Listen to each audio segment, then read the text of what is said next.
ovvio che girano. Allora, nel Però non si frattempo pagano abbiamo le tasse. deliberato che, siccome fa parte dell'economia, tutti quanti compiacenti, cioè non con grande piacere, però affrontiamo anche il tema a questo punto dell'evasione fiscale, ci sta. Poi rivedremo un discorso anche del cuneo, quali altre soluzioni si possono adottare per spiegare meglio ai nostri telespettatori i vari punti di vista. Incominciamo però, commercio, turismo, servizi, eccetera, tante volte il dito puntato. La cosa più semplice è il discorso dello scontrino fiscale, però l'evasione c'è, esiste, la riconoscete, è veramente una piaga che provoca danni alla nostra economia o non è tale, è una bolla di sapone?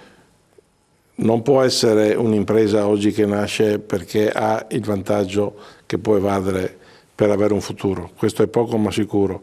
Tutti gli accorgimenti ultimi, ma in realtà è il cambiamento proprio epocale che è avvenuto col modo di fare i pagamenti, dove la carta di credito oggi viaggia dai qualche euro in su, ha portato tutte le imprese della parte stragrande parte dell'Italia, perlomeno da Roma in su, ad avere una possibilità, anche volendo, assolutamente molto diversa rispetto a quelli che erano le abitudini.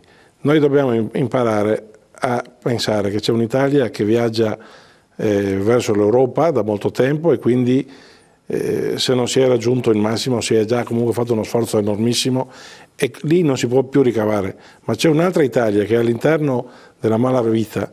Noi oggi consideriamo evasione, in realtà questi signori che sono i nostri colleghi che abitano in altre zone d'Italia, ma anche da noi esiste il pizzo, questi qua la pagano la tassa, la pagano ad altri. Certo, torniamo anche su questo discorso, un attimo solo, una telefonata. Pronto? Pronto? Abbiamo un audio che ci fa prendere paura qua in studio. Sì, pronto? Prego, in linea. Pronto? Sì, dica. Niente, volevo dire una cosa, sto vedendo la vostra rivista e niente, volevo dire che in Italia siamo da terzo mondo per il semplice motivo che abbiamo lavorato tanto da giovani per avere qualcosa e non abbiamo niente. Purtroppo l'Italia è il paese con più deputati, con più senatori, con più giudici e dopo la burocrazia che rovina l'Italia, la burocrazia. Chiarissimo, guardi, noi la sentiamo anche molto male, comunque chiarissimo, abbassi il volume per cortesia. Sì, sto ascoltando perché ho un volume alto della vostra trasmissione. Sì, no, appunto lei abbassi il volume che così noi la sentiamo meglio, se no non riusciamo a sentire. Sì, ecco, così. Sì, perfetto, dica. Niente, appunto, è inutile che dobbiamo dire di deputati, senatori abbiamo. L'Italia siamo un paese del terzo mondo, non va niente, non c'è niente che funzioni. Perché non vogliono tagliare questo, non vogliono tagliare le province, hanno fatto le regioni dicendo che i deputati delle regioni da Roma li passavano alle regioni, invece sono rimasti deputati a Roma e regione che prendono una barca di soldi. Gli artigiani non hanno nessun privilegio l'industria hanno i privilegi di avere gli yacht, le macchine di grande cilindrata, cioè gli italiani ci stiamo prendendo in giro tutti. Va bene, io sono una persona che ha fatto la quinta elementare, non ho mica fatto, però ho fatto impresa da artigiano e adesso siamo qua in una maniera che fa schifo, non siamo obiettivi. Tutti siamo bravi a parlare, ma non fanno niente a Roma. Cosa fanno 900.000 persone a Roma? Quando che la Francia, la Germania e la Spagna, tutti messi insieme, hanno meno deputati e senatori di noi. Chiarissimo. È un clientelismo, basta. L'Italia non siamo nessuno ormai. Grazie del suo intervento. L'Europa che ti comandano, l'Europa, la Merkel che ti comanda. La Germania ha perso 3 guerre mondiali, 3 guerre, e adesso hanno vinto la guerra con... No, è stato chiaro, il suo discorso è stato molto chiaro. Grazie del suo intervento. Grazie molto. Grazie. Era un artigiano, abbiamo capito, esasperato, ma esprime i concetti di tantissimi cittadini, poi alla fine, poi quello che diceva anche Massimo Zanon prima è altrettanto vero.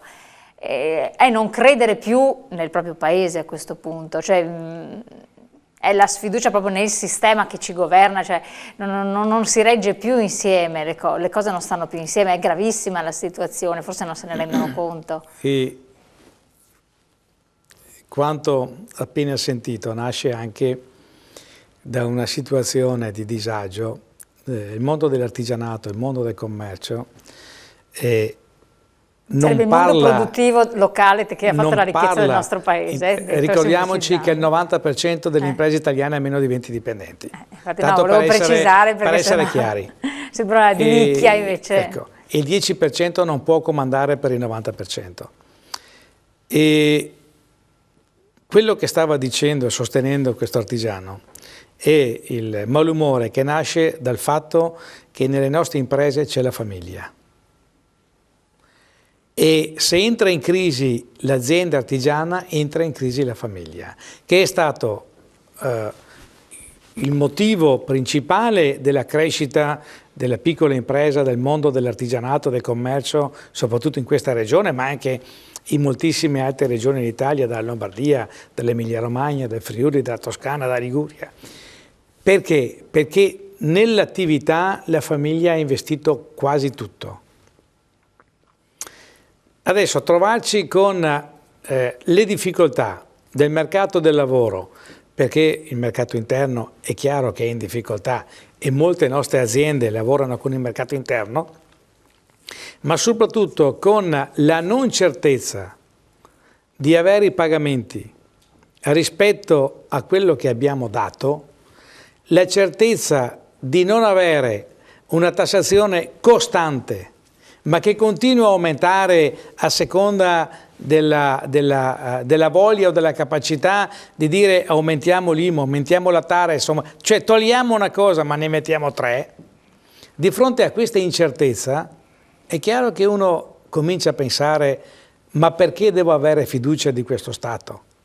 Cioè se è lo Stato che mi obbliga a lavorare i primi 6 mesi per lui, certo. /7, cioè ma io quando è che riesco a vivere? E in più avere anche questa continua nomea che gli evasori siamo noi e non gli altri, tornando al discorso, credo che la cosa stia oltrepassando i limiti. Noi abbiamo fatto un patto con lo Stato negli anni 90 sugli studi di settore. Perché fino a quel punto c'era il libro giallo, il libro nero, il libro verde. Ogni anno c'era il libro degli evasori. Nessuno mai ha parlato di elusione e l'artigiano ne ha accennato. L'elusione, che è ben peggiore dell'evasione.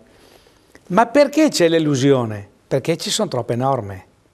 E le troppe norme devono essere gestite dal consulente, il quale è lì, e ce lo ricordiamo bene, primi anni 2000, che il consulente faceva fare investimenti importanti alle aziende per non pagare tasse.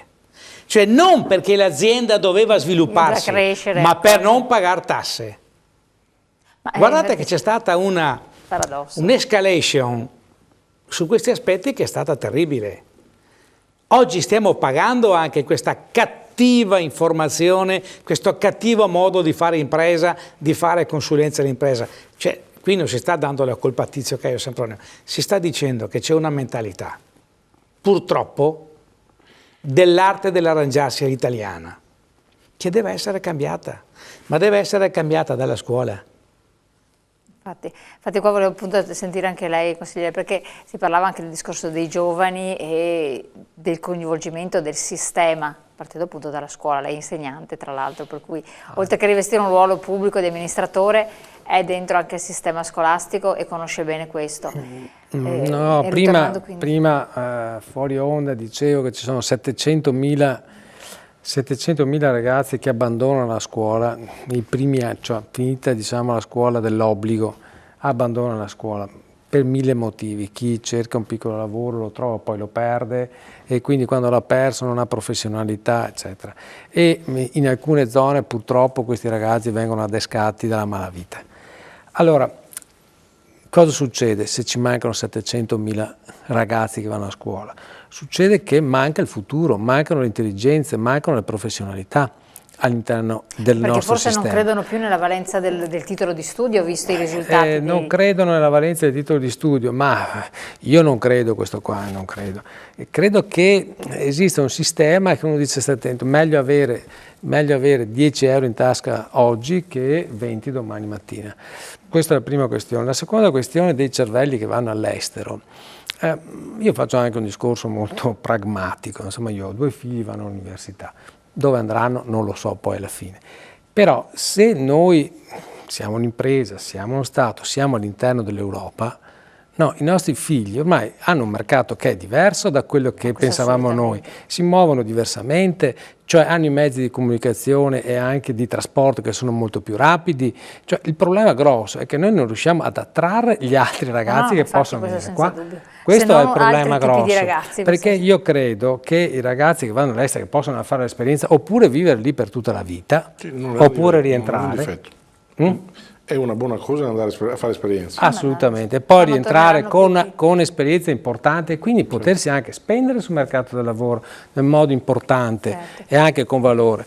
Io credo che su questo bisogna che investiamo sulla preparazione, ma anche sul valore del lavoro per i ragazzi, perché mica tutti devono andare a fare gli ingegneri, insomma, no, assolutamente. Un attimo solo, c'è una telefonata, pronto? Buonasera. Sì, buonasera, da dove chiama? Sì, sono Adriana, parlo da Crocetta del Montello. Io vi sto ascoltando, vorrei chiedere, sono tutti imprenditori quelli che sono presenti? Abbiamo 2 che rappresentano gli imprenditori, Confartigianato e Confcommercio, e 2 che rappresentano... Anche impresa, sono socio delle imprese. Quindi. Vabbè, è un imprenditore politico e un dipendente pubblico, comunque un consigliere comunale. Allora io vorrei dire sia agli imprenditori che ai dipendenti pubblici che ai politici: date un'iniezione di fiducia, signori, perché guarda, no, mi sembra di essere, non so io, buffate in continuazione, un po' di fiducia, di allegria. Insomma, santo cielo, grazie. Grazie signora, grazie.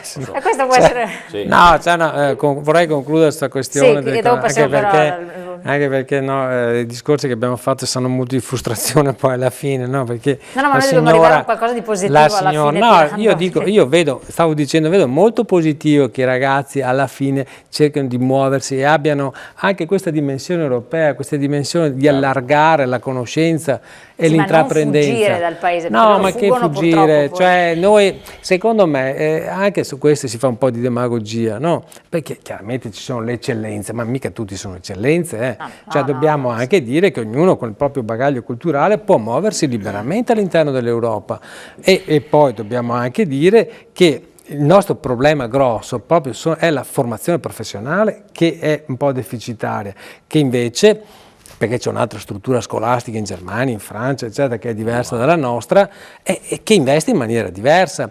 Allora, qual è il problema? Il problema è, credo, che è lì dove dobbiamo investire per il futuro, ma non perché dobbiamo mandarli a 14 anni a lavoro, anche quello una volta c'era l'apprendistato, anche adesso c'è chi imparano il mestiere, ci mancherebbe, però io credo che la formazione comunque anche per l'apprendista, anche per chi è un ragazzo e vuole imparare, ci deve essere. Passo la parola a Valdegamberi un attimo, un'altra telefonata, se no cade la linea. Pronto? Pronto? Sì, pronto, mi sente? Sì, da dove chiama? Mi chiamo Buona Pisani. Sì, buonasera, prego. Allora, sentivo prima la dissertazione, io sono un agricoltore di 71 anni, fino alla pensione che può tirare un coltivatore diretto, ho sempre pagato le tasse che mi hanno imposto perché non avrei avuto maniera di evadere e non l'avrei neanche fatto per etica mia personale. Sentivo la dissertazione del signore che parlava evasione, elusione, tutte queste cose. Io non ho molto studiato e non sono molto dotto, però domanderei un'informazione. Ma allora quelle indagini che dichiarano che parecchi proprietari di ambienti fanno una dichiarazione dei redditi inferiore dei dipendenti, quelle persone che hanno trovato in quella maniera, che hanno molto trovato da ridire a Cortina e hanno fermato con dei SUV intestati alla nonna, alla zia o al cugino, sono persone che hanno evaso o eluso perché non ce la facevano a vivere o perché sono dei delinquenti e hanno la tendenza a delinquere e sono dei disonesti e dei ladri, perché è solo dei ladri che fanno così e rubano il pane a degli altri, perché se uno corre con su da 100.000 euro ed è intestata alla zia che ha la casa di ricovero, per me quel signore ha solo un nome, è un ladro. Me la spieghi quel signore che dissertava con vari termini? Grazie e buonasera. Buonasera, grazie del suo intervento. Una spiegazione, prima vai. Sì, è vero, ci sono i ladri, i delinquenti, c'è chi non paga proprio zero di tasse, pur avendo una vita lussuosa, eccetera.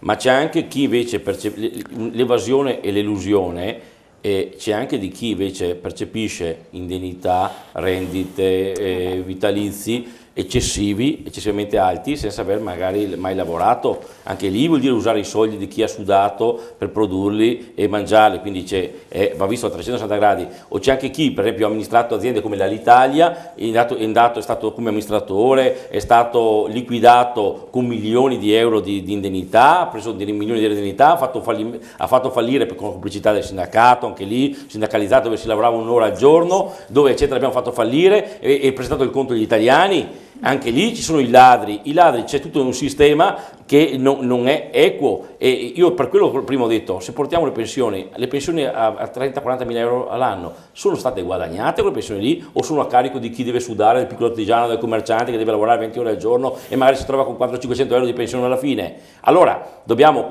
si fa presto a dire questi qua sono i buoni perché loro hanno tutti busta paga, però hanno 45.000 euro al mese di busta paga, mentre chi alla fine si trova poi a dover lavorare 20 ore al giorno, questo qua è il cattivo, l'evasore. Cerchiamo di guardare un po' con razionalità, cioè le cose vanno sempre considerate nel suo insieme e guardando caso per caso. Quindi ecco, è vero, c'è chi elude, chi evade di professione, chi fa la vita brillante, chi ruba, il delinquente va perseguito, ma c'è anche veramente chi ormai non ce la fa più ed è soppresso quotidianamente da bollette che arrivano, e poi se non paghi c'è anche un'Equitalia che ti piomba addosso, che ti mangia tutto il sudore e il risparmio di una vita. C'è un fisco che tu per un errore di una cartella poi tu ti trovi veramente da pochi euro ti trovi bloccato, pignorato ciò che tu hai di più prezioso. Ecco, quindi poi non dimentichiamoci che ci sono queste facce della medaglia, perché per me rubare è anche prendere uno stipendio pubblico senza averlo guadagnato, anche questo è rubare, questo è evasione, e quindi dovremmo fare una riflessione a 360 gradi. Devo fare una battuta, dopo andiamo subito in pubblicità, poi teniamo questi discorsi. La battuta mia, naturalmente, se io devo pagare le tasse, devo pagare, punto, secondo me. Poi ci possono essere delle situazioni critiche, adesso non vorrei entrare sulla questione dei SUV, che là sono interventi mirati da parte della Guardia di Finanza, va a colpo sicuro, sa dove andare a pescare questi personaggi, insomma. Anche in comune a Padova c'è chi non paga la mensa, insomma, va via col SUV e non paga 5 euro della mensa, mi spiego, ecco. Quelli ci sono mirati. E naturalmente chi però le ha sempre pagate, il signore l'agricoltore, dice io le ho sempre pagate, perché ho fatto sempre il mio dovere, ho usufruito dei servizi che mi venivano dati, però altri vedo che non li hanno pagate. Anche questo dà fastidio, io credo, perché poi se si fanno i discorsi generici, però quando si va a toccare lì effettivamente, no? Quando c'è chi conosco direttamente che non le paga, questo dà più fastidio. Allora io credo che l'evasione, poi possiamo metterci quello che vogliamo, il pizzo, possiamo metterci quello che vogliamo, no, fa 120 miliardi, è una cifra mastodontica, 120 miliardi, io credo che metà o un quarto, se fossero 30 miliardi, potrebbero certamente essere utilizzati, chiamiamolo, per il cuneo fiscale, dare ossigeno alle famiglie, che sono quelle che alla fine sono ancora lo zoccolo duro. Non si riescono a recuperare. Scusa, no. 83 miliardi il costo delle cifre gestite dall'Authority in Italia, 83 miliardi. Sì, ho capito, va bene. Ma stiamo parlando di un'altra cosa. Certo, ma guarda, possiamo sfrondare quello che vogliamo, stiamo parlando di una cosa. Io dico anche un'altra cosa, potremmo dare ossigeno alla famiglia, che tra l'altro dobbiamo anche dire questo, che il sistema famiglia, che è il sistema legato al welfare da sempre da noi, no, perché anche questo diventa un risparmio per la famiglia stessa e per lo Stato. Quindi è un welfare che ha catalizzato una montagna di risorse che non sono state spese dallo Stato. Se guardiamo in Germania, in Francia, sono due mondi completamente diversi. Oggi torniamo su questi discorsi. Più svantaggiato in Italia. Andiamo in pubblicità, poi torniamo insieme. Che miseria. Non è un